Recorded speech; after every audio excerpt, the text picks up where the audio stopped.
Hello everyone, I'm Aldwin Santos together with my group mates, and today we'll be teaching you how to create an interactive Excel dashboard. So, first things first, let's select all and then let's go to view, turn off the grid lines, and let's go to the insert and shapes. It's really up to you how you're gonna create the dashboard, but we'll be doing it this way. And I just copied and pasted it. I'm going to adjust it right over here.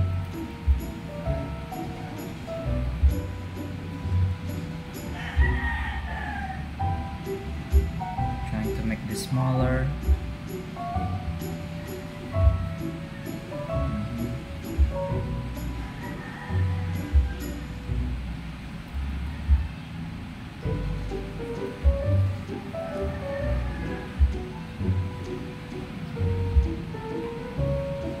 There. Then over here, let's create an even bigger one. There.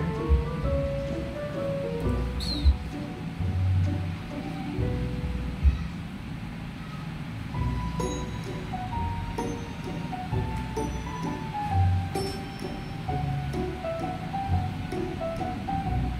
Let's turn all of this into white.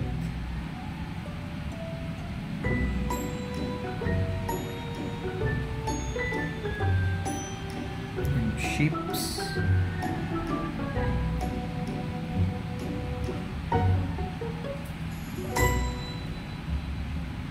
We'll be inserting shapes into the shapes for the design.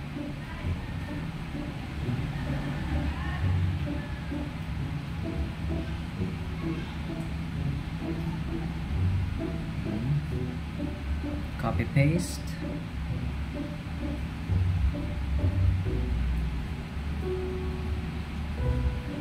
There. Another copy paste.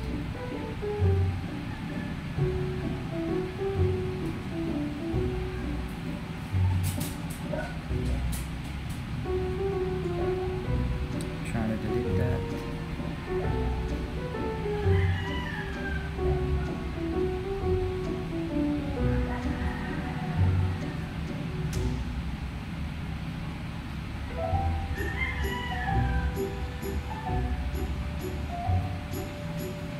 Let me adjust it.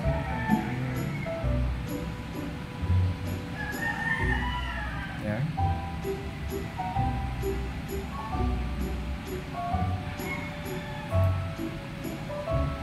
Let's go to the insert. Let's make the background a little bit darker. Let's choose gray.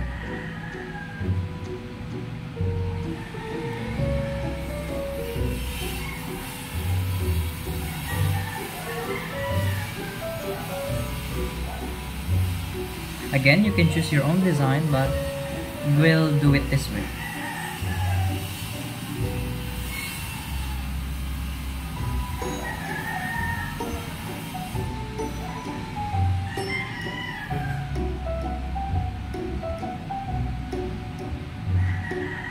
Let's make this smaller. Trying to balance it out.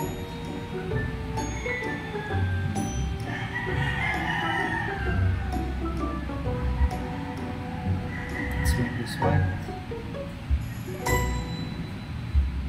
Since this is only the structure, let's leave off our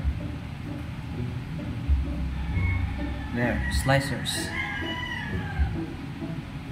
We'll be putting slicers over here. Hold on, let's make the text colors black. Slicers here. Then another slicers over here.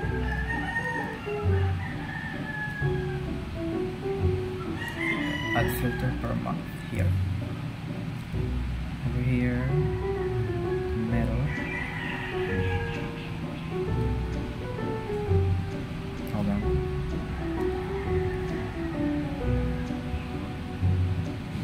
Oops.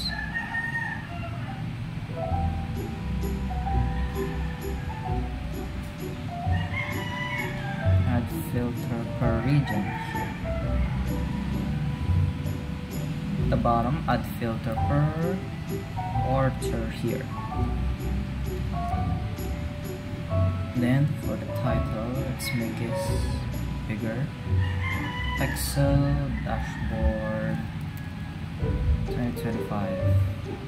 Oops.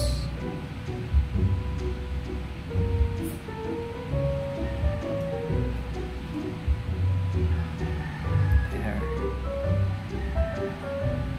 Sales.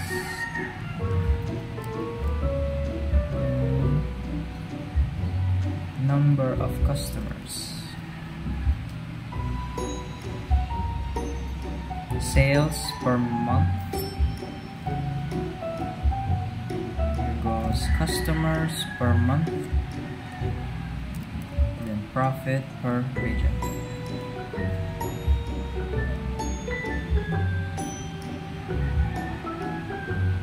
Hold on.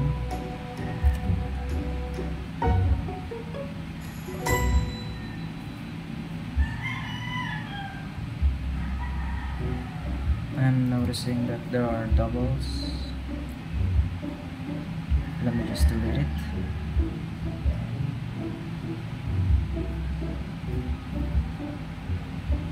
And now we're almost done for the structure of the interactive Excel dashboard.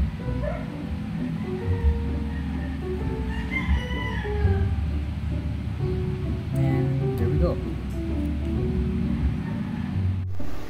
Hello po Ma'am TJ, ako nga pala si John Benedict J. Bernal. Ang gagawin mo nga po pala is about metrics. So, nga po, itutuloy lang po natin yung ginawa ni Alvin kanina, which is yung structure. So, ito na po. Mag-insert po tayo ng text box. Tapos, ilalagay natin siya sa sales. Yan. And then, punta tayo ng pivot table, and then ihanapin natin yung sales, yung cell ng sales, which is sa B3. Ayan, B3. And then punta tayo ulit sa overview. Ayan. Ang itatype naman natin dito is equals single quote, pivot tables, single quote ulit, and then exclamation mark, and susulat natin yung kung saan yung cell, which is B3. Yan, B3, and then enter. Ang gagawin na lang natin is papalaki na lang natin para makita. Yan. And then mag-add tayo ng $sign kasi sales siya. Tapos sunod natin, ikakopy na lang natin yan, i-paste natin, tapos i-drag out natin papuntang profits. Tapos dyan sa edit, hanapin natin yung cell, punta tayo ng pivot table, yung cell nya which is B4. Yan, papalitan lang natin yung B3 ng B4, then enter. Yan, lumabas na po. Tapos palakihin na lang din natin para mabasa. Yan, lagyan din natin ng $sign. Yan, and then copy ulit. I-drag out natin dito papunta sa number of customers. Yan. Tapos punta tayo ng pivot table ulit. Hanapin natin yung cell ng customer which is nandyan sa kasunod sa baba ng profit, which is B5. Yan, edit. Punta tayo sa edit. Yan. Gawin natin B5. Yan. And then palakihin na lang din natin para mabasa. Yan. And then yan na po ang aking nagawa about metrics. Ang susunod na gagawa naman is si Andoy. Next naman is yung chart. Hindi mawawala sa isang dashboard ang isang chart. So paano nga natin ilalagay yung chart dito sa dashboard natin? Simple lang. Pumunta muna tayo sa pivot tables natin. Then, iselect natin yung data na gagamitin natin.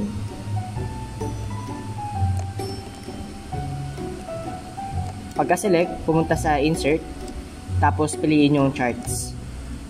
Then, pagka-pili sa charts, pumunta sa all charts, then pumili ng babagay.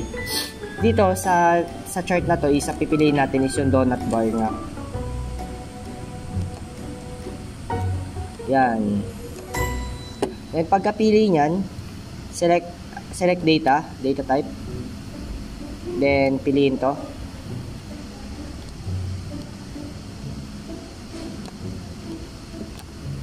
Then pinutin tong maliit na button at select OK. Then pag select OK, try natin i-edit yung chart natin.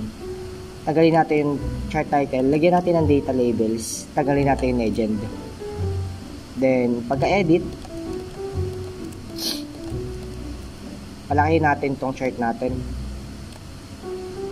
Yan.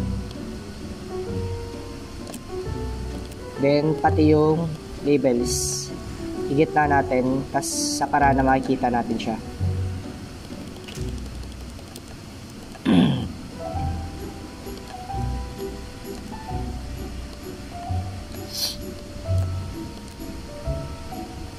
Then, i-delete natin tong isa.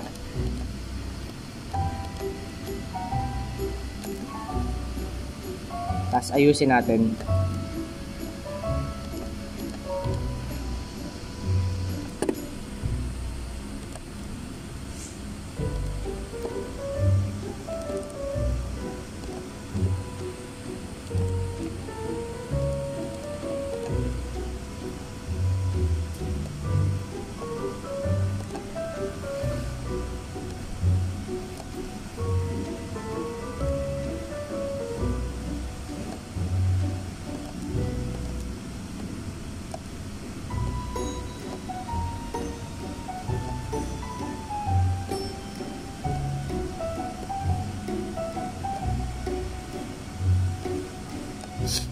Yan.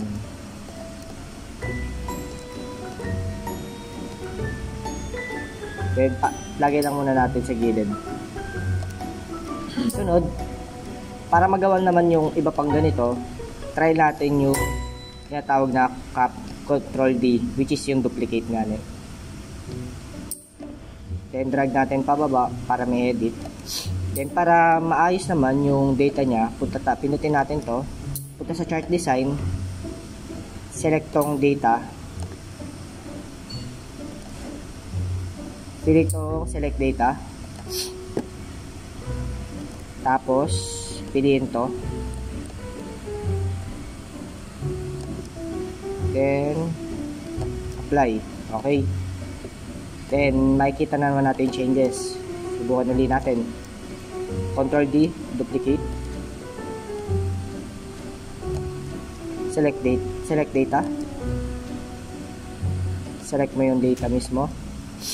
Okay, then yan, nagbago na.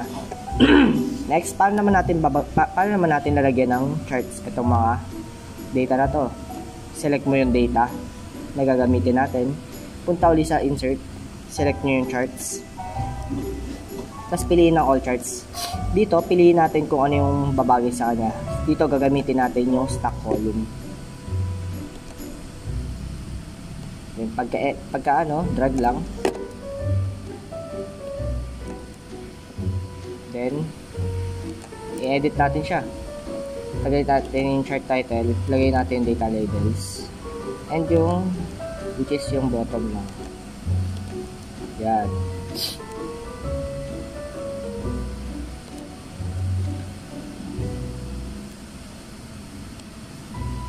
Next naman, gagawin natin yung iba pa. Select natin yung data. Then insert.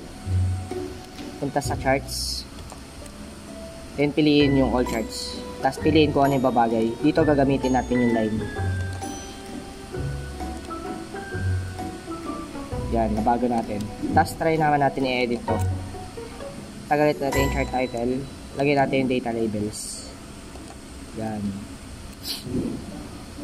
Tapos, Ganoon din sa iba. Piliin nyo yung mismong data. Punta sa insert. Lagyan natin ng charts. All charts. Then, bar. Edit natin. Tanggalin natin yung chart title. Lagyan natin data labels. And wala. Meron ka ng mga charts. Then, para ma-drag yan, para mailagay natin yung mga charts natin sa dashboard natin, Ctrl X lang, which is yung cut. Then, lagay natin dito sa overview. Pwede siya may drag.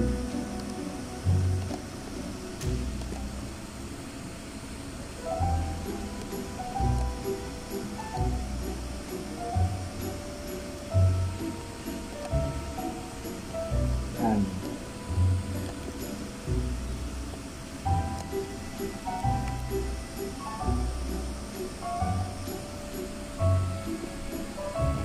Resize natin siya para makita natin siya. Yan. Tapos ayusin natin yung mismong letters, yung mga numbers na makikita natin, para ganoon, sa ganoon maganda makita, matingnan dito.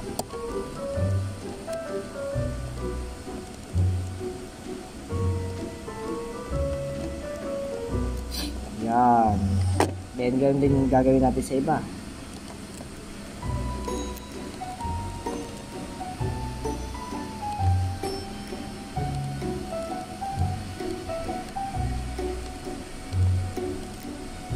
Ctrl X.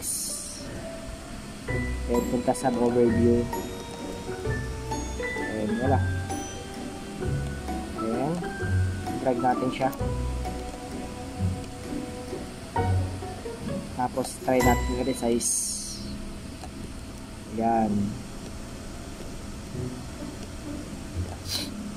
Then balik naman dito sa pivot table. Yan pa rin.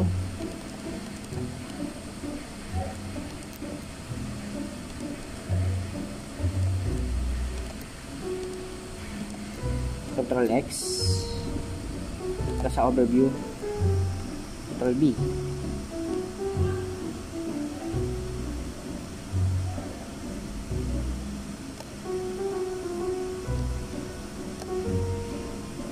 Yan.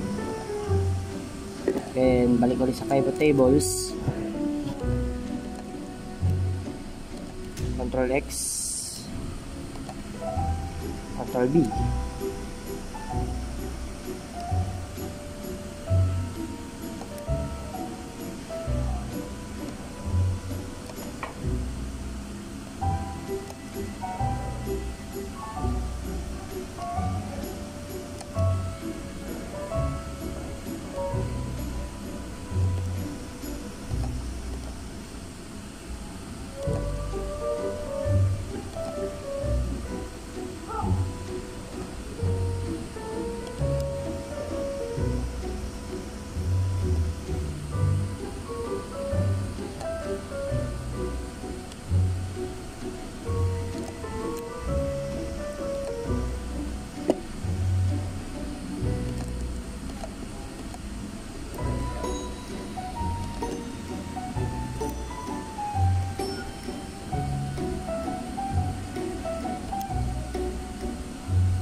Wala.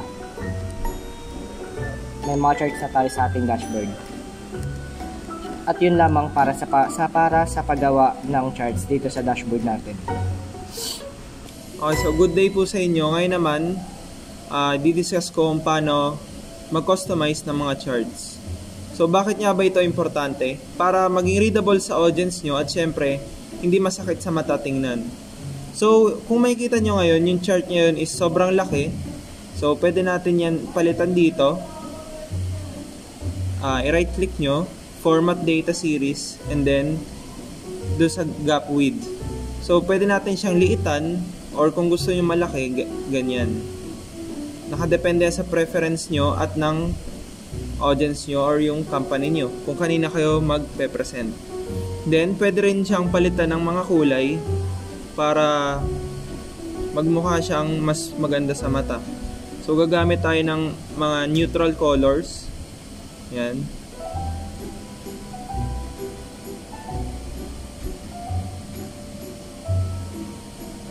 Para hindi masyadong makulay. Then pwede mo rin palitan dito sa iba.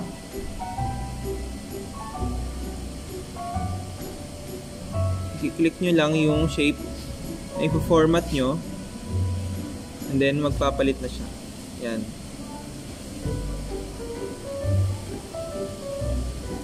Dito naman tayo sa line graph. So i-click nyo lang yung line, and then format data series, tapos punta kayo dito, marker. So dito ipapakita niya yung mga points nung graph nyo. So pwedeng maglakihan nyo or pwede rin liitan. Depende ulit sa preference nyo. And then kung medyo marami yung edges, o kung ayaw nyo na may mga edges, pwede nyo rin gawing smooth. Punta lang kayo sa pinakababa and i-check nyo yung smooth line. Then yun lang din dito. Close nyo muna to. Palitan lang natin ang kulay para mag-match sa design ng iba.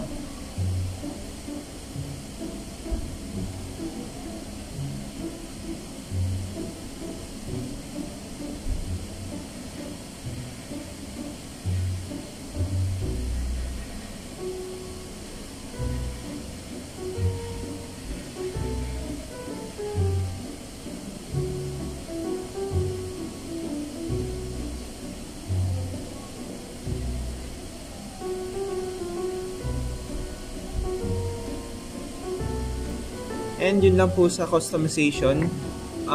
Basically pagbabago lang siya ng kulay at ng design ng mga chart nyo, kung gaano kalaki, kung gaano kaliit. And that's all. Alright, so good day.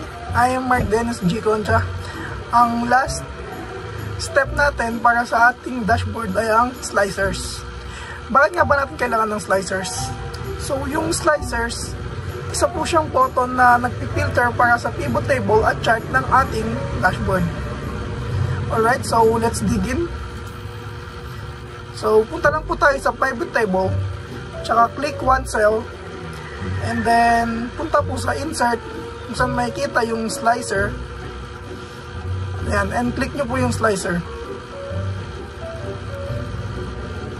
Piliin nyo po yung month, region, and then quarter.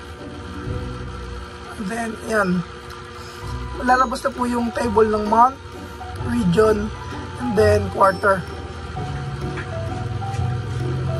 So the next thing to do is to make sure na connected po siya sa pivot tables para sa ating gagamitin na dashboard. Punta lang po tayo sa slicer tab, report connections, and then makikita nyo ang mga text box para sa pivot table 1 to 9. Check nyo lang po yan.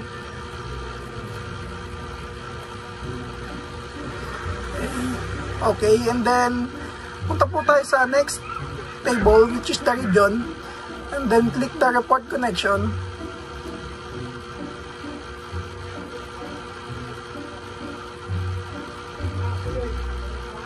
And then okay. Then for the last table is our quarter. So do the same thing lang po. Check nyo lang po yung mga text box para mag-connect po siya sa ating gamitin na dashboard. Okay.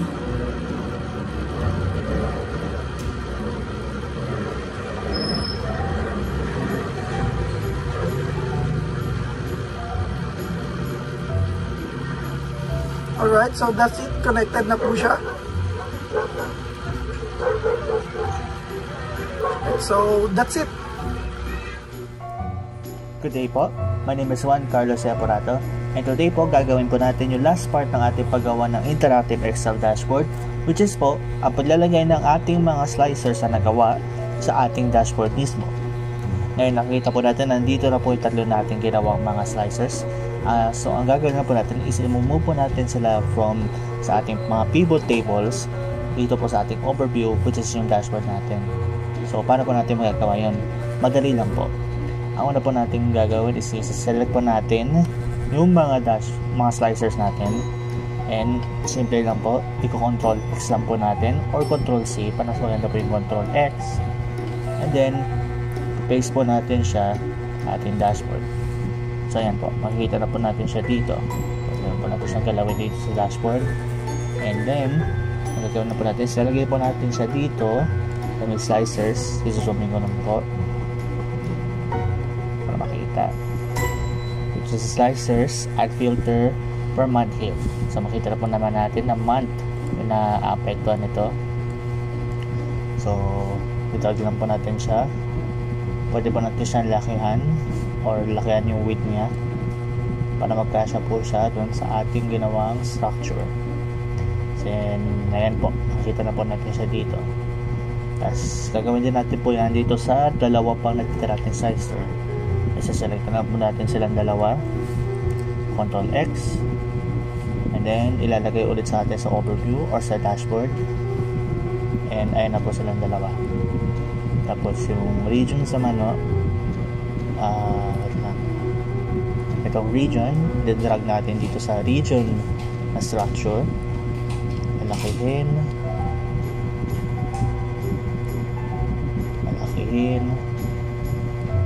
ayan. And then yung nasa quarter naman, zoom out ko lang ulit yun. Yung quarter, drag natin sa add filter per quarter here, sa structure.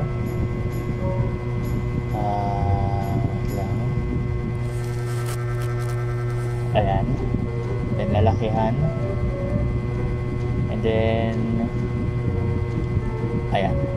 So nakita na po natin na nilalagay na muna. Nandito na po yung ating mga slicer sa ating dashboard mismo. Ngayon, pag clinic ko po yung January 1st of 2023, makikita po natin na ayan o, nababago na po yung data according sa month na napili natin. Tapos makikita po natin dito na wala pong data dito sa mga quarter 1 and quarter 3 sa quarter area, kasi yung nakadikit lang po doon sa month na yun para sa quarter 1, para sa quarter 2 is yung April, May, and then June.